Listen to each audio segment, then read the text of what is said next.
G'day guys, a review of a few meetings, Randwick 22nd to the 10th.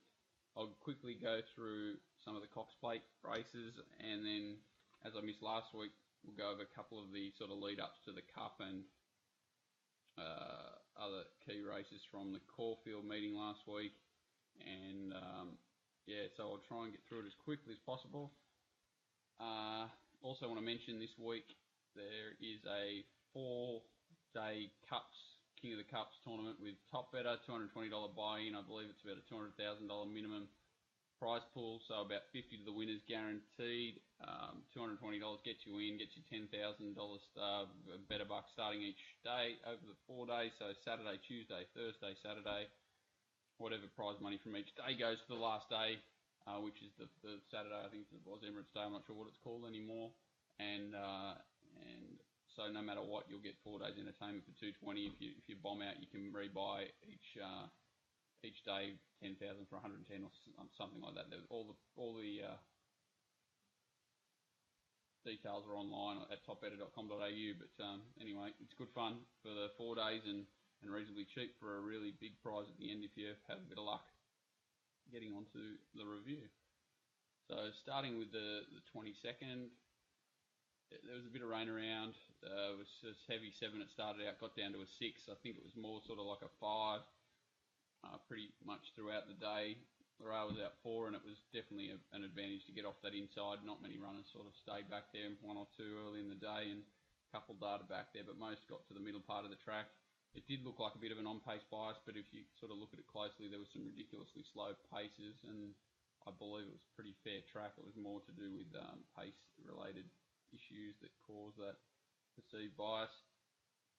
And that was about it. So first race of the day. Go through this one pretty quickly. Stand by. Looks like Chapelco started a pretty short price favourite, did everything wrong off a first up win where it looked like he might have a lot of improvement. And Vinzabilla started second favourite, Man from Uncle. Followed by Invincible and Man from Uncle's last of a tightly bunched field. And Miss Valentine uses the low draw to go through and join Chapelco had the race fitness, and that looked like it was the deciding factor here, but it might have just been too solid for them. Chapelco, as you can see, is racing fiercely and did a lot wrong here, and really does look to have upside next time in maybe, or if they keep him around to educate him and give him another run. I'm not sure, but his first up win was too good to put the line through him. Vinzabilla travels well and gets away with a pretty solid win. Man from Uncle's last 3 lengths off the leader as they race past the 600 metres, and Miss Valentine ahead in front to Chapelco. And I thought this horse did a good job. Man from Uncle, 1,000 to 1,400 metres, second start in a race. Goes back to the hard against the inside here, one of the few of the day, and you can see him sort of kicking up a few quads, and he's a forgiving run. I thought he did pretty well to stick on, even though there doesn't seem to be too much depth in the other 3. And I'm not saying in their form in the future they just look not run up to their best. Maybe Miss Valentine did, but she looks a little bit less scopy than the others. Going forward, I do think Invincibilla's a solid horse, and I think Man from Uncle can definitely go forward from it. He was the one who had all the queries and came through pretty well. So Man from Uncle and Invincibilla in the first Chapelco, watch out for him in the future. Race 2, 1,000 metres, highway race, 15 sunflowers. Anyone who took the short price, sort of 5 to 2 about it, was always worried about the start. Luna Duchess was well backed, as was Bulls and Bears was fairly steady around the $6 mark. They did look the only 3 real winning hopes on paper, and pretty much how it turned out. Collet gives 15 sunflowers a perfect ride. Never really looked in danger. Luna Duchess was the unlucky runner. Got knocked over when trying to make a bit of ground. This Luna Duchess, she looks a really progressive sort of type. That only the first preparation can definitely be up to winning races, at least at this standard or higher. Bulls and Bears has every hope in the run and looms to win, but probably tops him off. He probably needed this run, to tell you the truth. Here we go, Lena Duchess getting knocked back in by Collett on the much smaller horse and holding her in. Bulls and Bears looms and just peaks on his run, and Luna Duchess has to pick up that momentum, which is tough to do over 1,000 metres when you've been held up and knocked over. So she should have won. For mine, even though she does look to be held a little bit late there, I do think that interference or that tactical play Collett wasn't exactly interference. Cost her the race, but too good, and that's all merit in the race to the top three. 15 Sunflowers going well, can be competitive in something similar. Luna Duchess the same, and I think the Bulls and Bears will be ready to go next time around. Race 3, another sprint race over the 1,000, and this is probably the best race of the day, and it's coming off a slow pace, like times-wise, best race of the day, and coming off a slow pace. So there's plenty of merit in this race. It's pretty dominant late. Top Striker's racing really well. Rosa Man sort of gets in the worst part there and battles away okay. And I thought Clear the Beach was a nice little run here. From a horse first up, did present like it needed the run condition-wise. So not a lot happens early. Top Striker sits outside Brooklyn Storm. They set a pretty leisurely tempo. And Nietta's completely dominant over this field. Kept to the sprint races. She looks exciting. She looks a group horse. She looks like she could really measure up to stakes grade. Off all three of the 4 runs she's had back this prep have all been similar. So Top Striker's hard fit, racing well, had every possible chance. And I thought this horse in Clear the Beach was the other horse that ran well for a runner that wasn't suited. Those way back in the field you can be forgiving of. It was a slow tempo, but they weren't really suited anyway. And Rosa Man was honest back here. Not much else to be learned out of that race. Nietta really dominant and a really nice filly, and really good acceleration. There's plenty to like about her. She can race close back, she can do anything, she's adaptable, and kept to these sort of 1,000, 1,100, possibly 1,200. She's dangerous in most races. Race 4 in a cakewalk, the Reincarnate. I think they ran home some ridiculously quick low for 33s. They run home sort of 12.5 lengths quicker than you'd expect for this grade, so 2 seconds quicker than you'd expect, and that's going to make it difficult to run down anything in front, especially when the leader's running that time. So no race really when you look at it, but I thought all 4 place getters, all 4 were okay. Surplus and Reincarnate dominant, and fair enough. So no knock on Surplus, and owner has showed that he was probably ready to do something when the blinkers go back on. So they settled in this order. There were a couple that came out early and said that they were going to have more negative riding patterns today, and that showed that they sort of went through with that and cost them any winning chance really, but that's how it was. Reincarnate can't take anything away from it. It's really raced well and actually run pretty solid overall time, considering such a slow tempo early in the race. And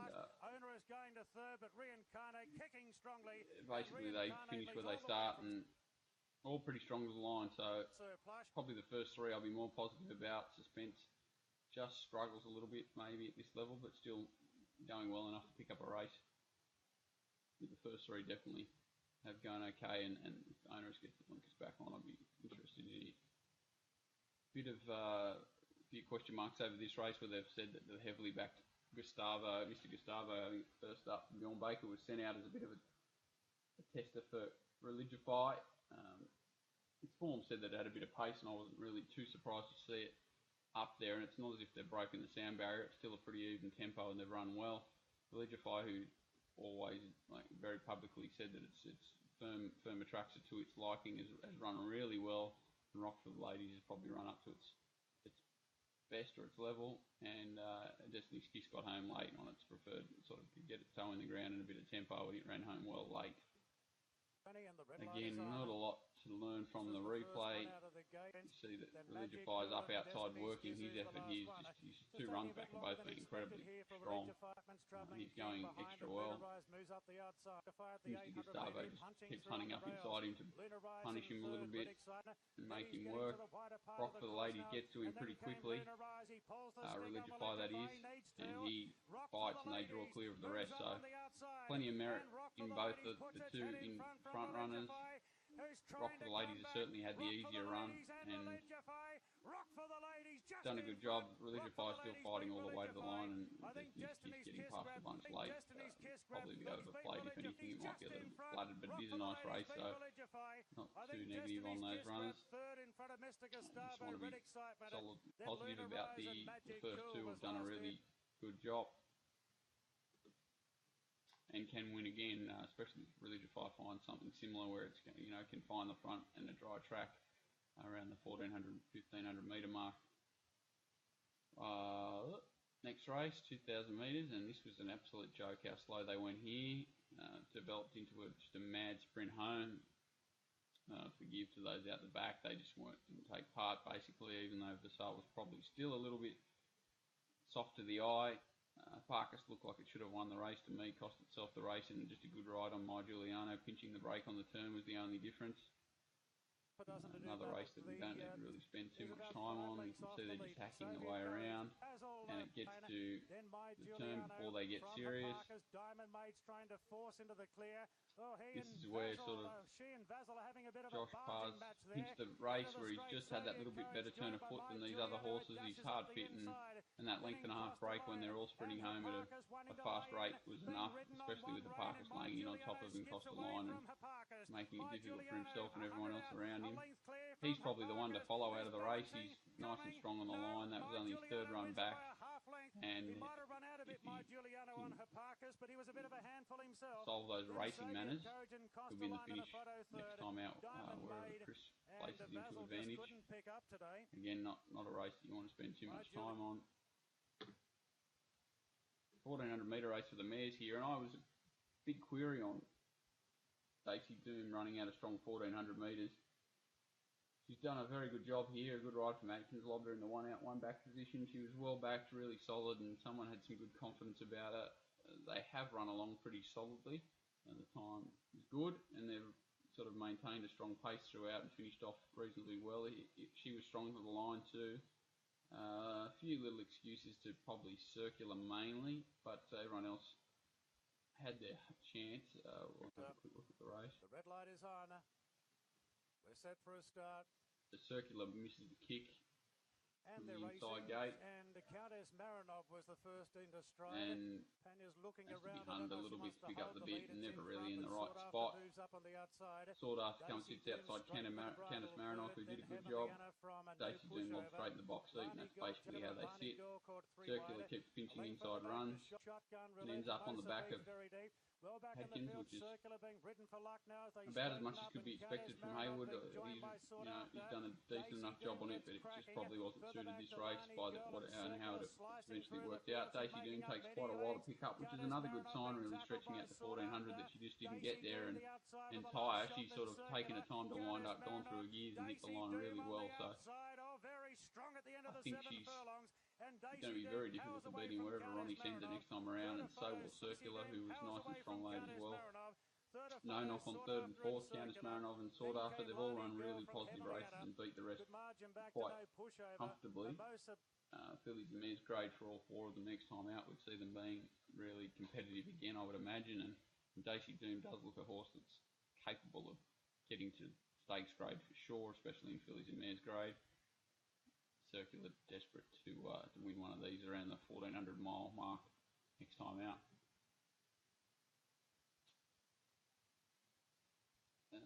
More to gain, mile 84 Raider, and they've gone pretty solid throughout here. A little slightly soft tempo, if anything.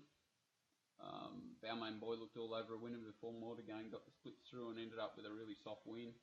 Happy Hannah and Falkenberg come down the outside, probably just 1 run short, and they are both capable of going on from this. Balmain Boy's probably the one that you just wonder what conditions he needs to break through. This is not the softest of races, and he has taken care of everyone but Mortigain pretty well, but he has had his chance, that's for sure. Mortigain misses or doesn't really miss it, but runs into a few dead ends here when trying to find a position a little bit more positive of where he settles, and does cop a few checks and bumps. Peter Wells kind of gets handled on the home turn here when trying to get the outside by Happy Hannah. Gets pushed back in, and that possibly may have won him the race because he did look like he was trying to go wide and circle, but he eventually sort of can't and gets blocked back through the middle, and the seas open up for him. So he just comes straight through here, gets off the back of Balmain Boy and goes on for a soft win. I'm a huge fan of this horse. I know after its last start I thought it would be a knockout in something like an Epsom or a Villiers, probably is more liking to a little bit softer than an Epsom or a Doncaster, but I do think there's a big mile race in him, especially with it cut out of the track. I really like the horse. It's a big call from an average race of this nature, but I do think he's very classy and very strong. Like just the way he hits the line here again, he's hardly been touched. I don't think he's hit with the whip, and he's done a great job.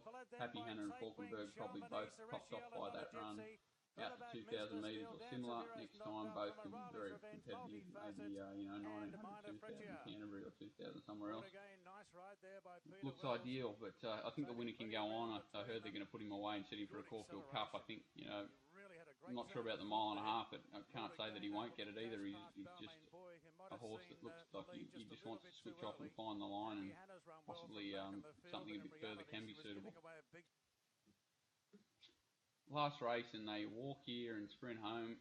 Maracaba did sit a little bit wide, but as you know, it was a bit of a softish tempo, and it wasn't too bad to be out there. I think he's had every chance.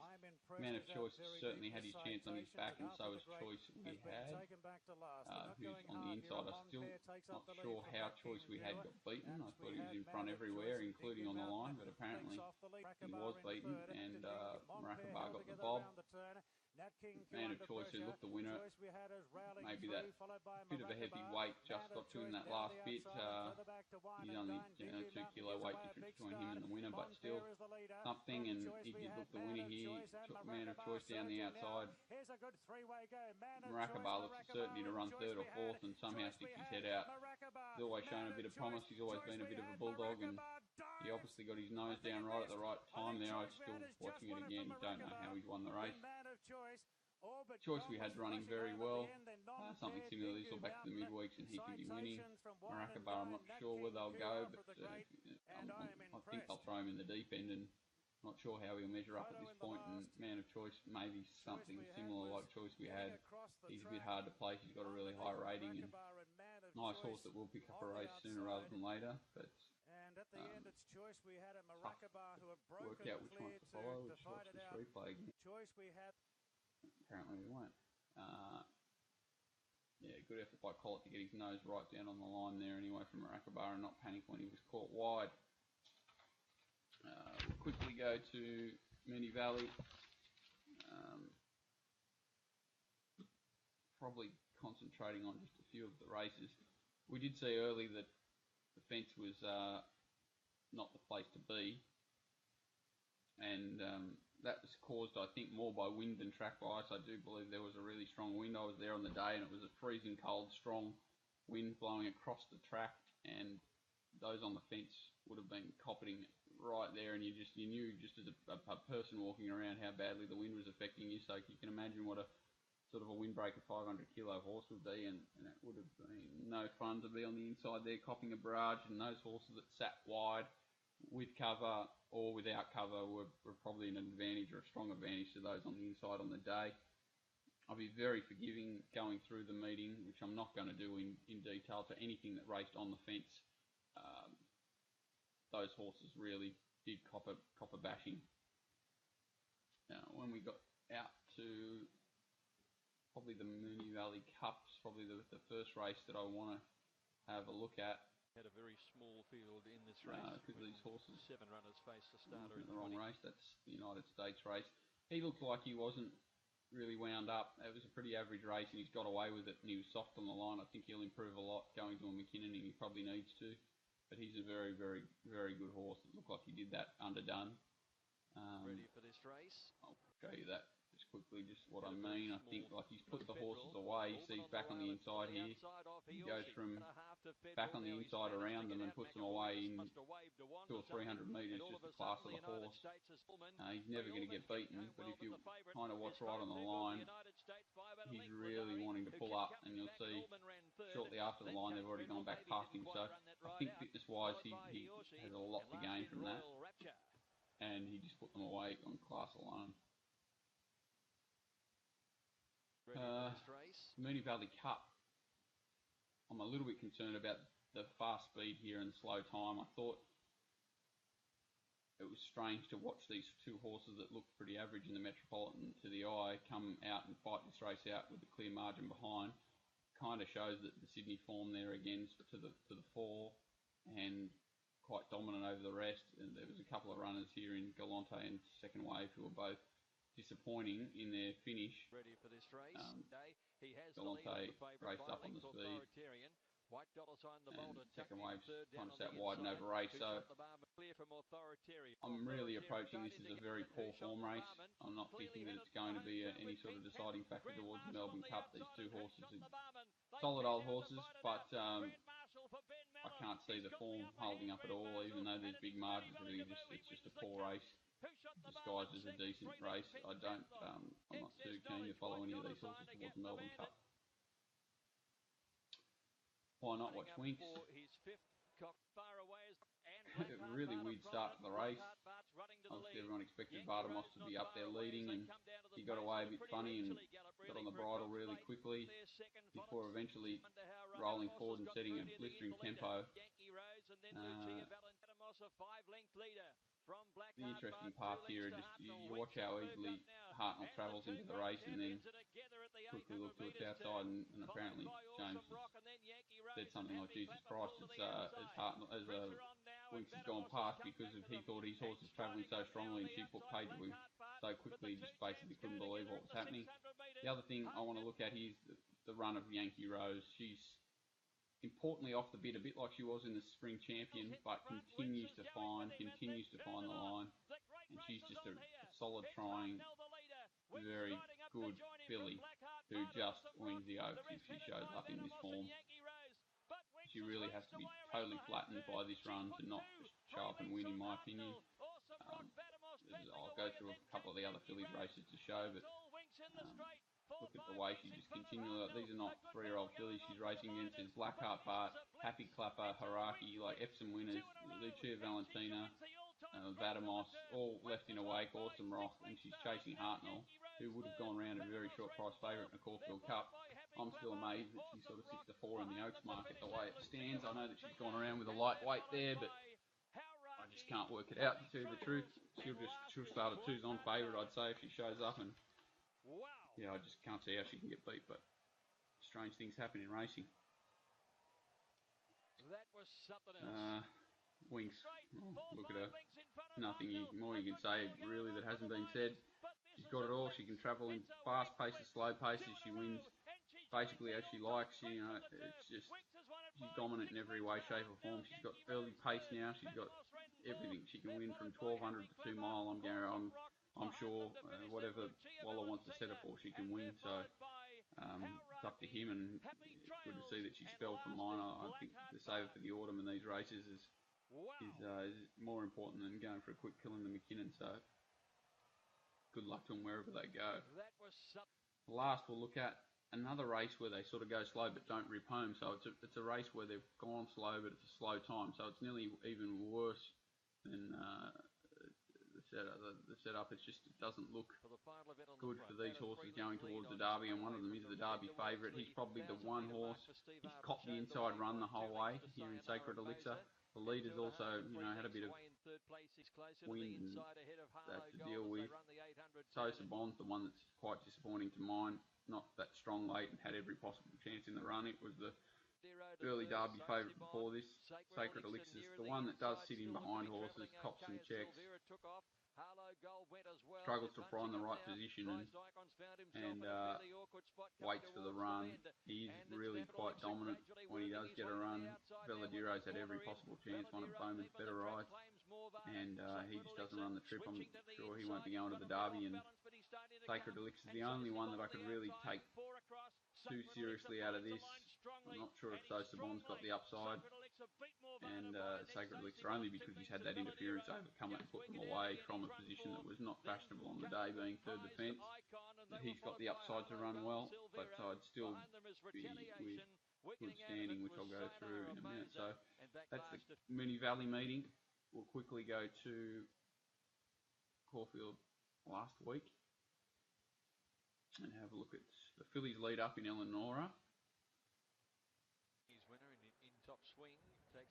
Another race that was a pretty softly run, or just a solidly run race, but again time was average. So one thing I'm looking at here is Savan, who was up in trip. She over races, does everything possible wrong. It was tough to lead on this day because of that headwind, so being up there was not a good position. Eleonora was in a perfect position, works in on the back of Savan, who again is left in front a long way out, and she was the run of the race for mine, apparently going to the paddock, which is a shame. She'll come back a nice staying filly. The only two you could really entertain for mine from a staying perspective were the winner and Tiamo Grace, is it? Sebring String is not a bad effort. Sorry, I just want to make sure I've got the right horse. Sebring Beams was not a bad effort coming down the outside there, but again, I can't see any of these horses running third in the Cox Plate. So I'm just wondering why, again, Yankee Rose is not a lot more dominant. Tiamo Grace is probably the best Oaks lead up. The way she gets to the line late is really quite solid, and the winner's had every chance and quite dominant. So top two for mine going forward, but a race that I'm wary of, with Savan having done a lot more work and things wrong in the run, only beaten 2 lengths, and Mo Queen coming up in trip being beaten as well. So going to the 2,000 metres for the Colts, another 3-year-old race, and good standing was really dominant here for mine. Set a solid tempo throughout. It's not as if he got a picnic in front. He's had to deal with that headwind that every other horse has done. And the thing that he does here that no other horse kind of did on the day is put a gap in them from a front position, which he does here. Rocket Chair is held up a little bit, and when he winds up does hit the line solidly late. Not a huge knock on him, and inference comes through the middle late for a solid enough effort, but he's got that 3 or 4 length dominant margin by the 100 metres. He's done a lot of work, and if anything, they're just hiding his merit here. That last part, I don't think the extra 400-500 metres is going to be a different problem, and he's the one to beat in the Derby from mine. I